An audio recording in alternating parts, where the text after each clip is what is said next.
Brigadir Andik Purwanto, anggota Polsek Sumber Gempol Polres Tulung Agung turut menjadi korban kerusuhan tragedi Arema FC kontra Persebaya di Stadion Kanjuruhan, Malang. Andik adalah anggota Polres Tulung Agung yang BKO atau diberbantukan untuk bertugas dalam pengamanan laga derby Jatim, Arema FC kontra Persebaya Surabaya pada Sabtu 1 Oktober malam.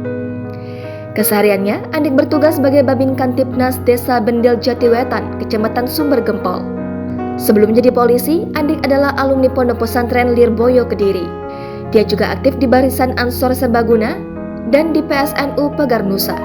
Yoyok Mubarak yang juga menjabat sebagai Sekretaris Desa Bendel Jatiwetan mengakui Andik sebagai sosok yang baik. Kawan-kawan akrabnya menjulukinya sebagai Andik Bahadur karena sosok yang dianggap mirip orang India.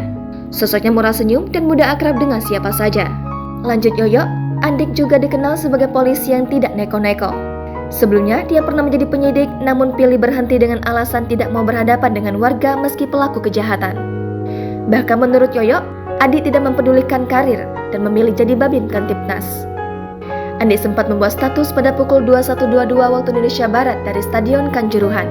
Dari unggahan status itu, polisi warga desa Tambak Rejo, Kecamatan Sumber Gempol ini diperkirakan ada di tribun bagian atas. Menurut Kabak Ops Polres Tulung Agung, Kompol Supriyanto, Andik salah satu dari 25 orang anggota yang BKO ke Malang. Hingga kini belum ada laporan pasti penyebab meninggalnya Brigadir Andik.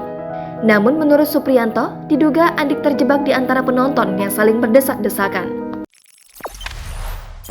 Jangan lupa subscribe, share, komen, dan like ya!